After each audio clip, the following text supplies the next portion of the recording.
Film की शुरुआत में बताया जाता है कि कनाडा की सरकार ने जनसंख्या को नियंत्रित करने के लिए एक नया नियम बनाया है। इस नियम के अनुसार किसी भी परिवार को एक से अधिक बच्चे पैदा करने की अनुमति नहीं है, यानी कोई भी दूसरा बच्चा पैदा नहीं कर सकता, चाहे उसका पहला बच्चा अब जिंदा न भी हो। फिल्म में हम देखते हैं कि एक पति पत्नी कनाडा की सीमा पार कर रहे हैं क्योंकि पत्नी गर्भवती है और उनका दूसरा बच्चा होने वाला है, जो कि कनाडा में गैर कानूनी माना जाता है। सरकार की ओर से एक घोषणा की जाती है कि ऐसे परिवारों को जांच कार्यालय में आकर अपनी रिपोर्ट देनी होगी। जॉन की पत्नी बहुत डरी हुई थी और वह वहां नहीं जाना चाहती थी। उसने अपने शरीर को छिपाने के लिए एक मोटी जैकेट पहन रखी थी ताकि उसकी गर्भावस्था दिखाई न दे। जांच कार्यालय के पास जाते समय वे देखते हैं कि एक लड़की को सैनिक पकड़ रहे हैं। उसे गिरफ्तार किया जा रहा है क्योंकि उसने सरकार के जनसंख्या नियंत्रण के नियम का उल्लंघन किया है। जॉन और उसकी पत्नी को भी यही अपराध छिपाना था। जब वे अपनी जांच करवाकर जाने ही वाले थे, तभी एक सैनिक की नजर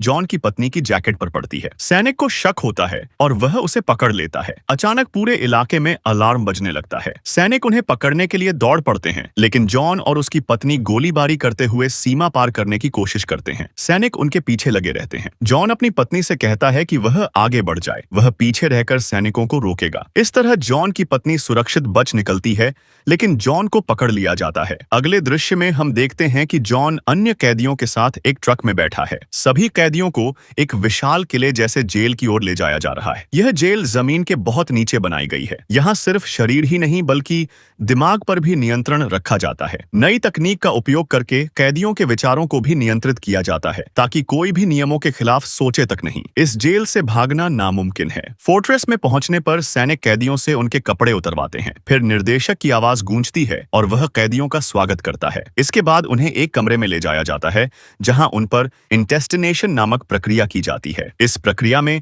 उनके पेट के अंदर एक सुरक्षा उपकरण डाल दिया जाता है। यह उपकरण कैदी के शरीर और दिमाग दोनों को नियंत्रित कर सकता है और जरूरत पड़ने पर उन्हें भयंकर दर्द देकर सजा भी देता है। निर्देशक उन्हें एक ग्राफ दिखाता है और समझाता है कि अगर वे जेल की पीली सीमा रेखा पार करेंगे तो उनके पेट में असहनीय दर्द होगा, और अगर कोई लाल सीमा रेखा पार करेगा तो उसकी तुरंत मौत हो जाएगी। यह सुनकर एक घबराया हुआ कैदी गलती से पीली रेखा पार कर देता है और दर्द से तड़पने लगता है। फिर धीरे धीरे वह लाल रेखा तक पहुंच जाता है और अचानक उसका पेट फूलकर वह मर जाता है। इसके बाद सैनिक सभी कैदियों को और गहराई में ले जाते हैं। यह जगह कुल 30 मंजिल नीचे थी। यहाँ कैदियों का सामना झेड़ देन नामक एक रोबोटिक मशीन से होता है। यह मशीन लोगों का दिमाग पढ़ती है और अगर कोई नियम के खिलाफ सोचता है तो तुरंत उसके पेट में लगे इंटेस्टिनेटर से उसे भयंकर दर्द दिया जाता है। जॉन और अन्य कैदियों को उनके कमरे में पहुंचा दिया जाता है। सभी एक दूसरे से डरते हैं और खुलकर बात नहीं करते। एक कैदी जॉन को सलाह देता है कि सोने से पहले कभी सपना मत देखना, क्योंकि रात को झेड़ 10 मशीन कैदियों का दिमाग स्कैन करती है। जॉन गलती से सपना देखता है जिसमें वह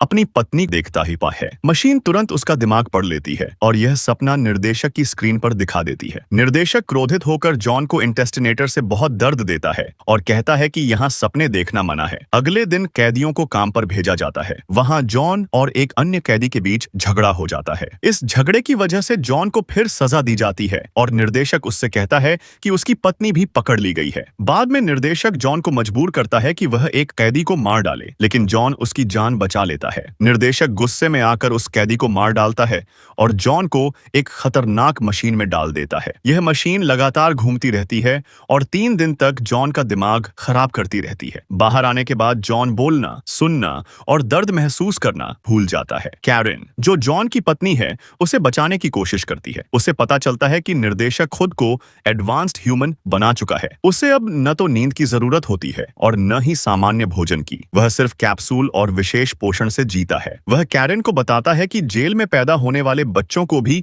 एडवांस्ड ह्यूमन बना दिया जाएगा ताकि भविष्य में जनसंख्या की समस्या न रहे। 4 महीने बाद भी जॉन सामान्य नहीं हो पाता। उसका साथी अब्राहम उसकी मदद करता है और धीरे धीरे जॉन ठीक होने लगता है। कैरेन झेड़ 10 मशीन की मदद से जॉन के दिमाग में पहुंचकर उसका मानसिक इलाज करती है और उसे पूरी तरह ठीक कर देती है। कैरेन और उसके साथ ही कैदी जेल से भागने की योजना बनाते हैं। निनो नाम का कैदी एक पुराना इंटेस्टिनेटर उपकरण छिपाकर रखता है जो एक मृत कैदी के पेट से निकला था। एक कैदी जो सॉफ्टवेयर इंजीनियर था, वह उपकरण पढ़ने की कोशिश करता है। कैरेन जेल की प्रणाली की हीरे जैसी चाबी चुरा लेती है और अब्राहम की मदद से जॉन तक पहुंचाती है। धीरे धीरे वे समझते हैं कि यह उपकरण चुंबकीय है और इसके द्वारा बाकी कैदियों के पेट से भी इंटेस्टिनेटर निकाला जा सकता है। सभी कैदी अपने उपकरण निकालकर एक सुरंग में डाल देते हैं और इस तरह सुरंग टूट जाती है, जिससे बाहर निकलने का रास्ता बनता है। निर्देशक गुस्से में आकर सभी उपकरणों को एक साथ सक्रिय करता है ताकि कैदियों की जान ले सके, लेकिन कैदियों के पेट में अब कोई उपकरण नहीं होता। वे सुरंग से बाहर निकलने की कोशिश करते हैं, लेकिन निर्देशक जहरीली गैस छोड़ देता है और सैनिकों को भेज देता है। लड़ाई में अब्राहम मारा जाता है। कैरेन को पकड़कर उसके बच्चे को एडवांस्ड ह्यूमन बनाने की तैयारी शुरू कर दी जाती है। जॉन सैनिकों से लड़कर उन्हें मार देता है और अंत में निर्देशक को भी मार डालता है। निर्देशक की मौत के साथ साथ जेल का सिस्टम भी बिगड़ जाता है। सभी कैदी जेल से बाहर निकल जाते हैं। जॉन अपनी पत्नी और निनो को लेकर भागता है, लेकिन भागते समय उनका सामना फिर से झेड़ 10 द्वारा नियंत्रित कार से होता है। गोलीबारी में निनो मारा जाता है और कार में धमाका हो जाता है। जॉन और कैरेन किसी तरह बच निकलते हैं। अंत में जॉन अपनी पत्नी कैरेन और उनके बच्चे के साथ बाहर आजाद दुनिया में पहुंच जाता है। फिल्म यहीं समाप्त हो जाती है। धन्यवाद।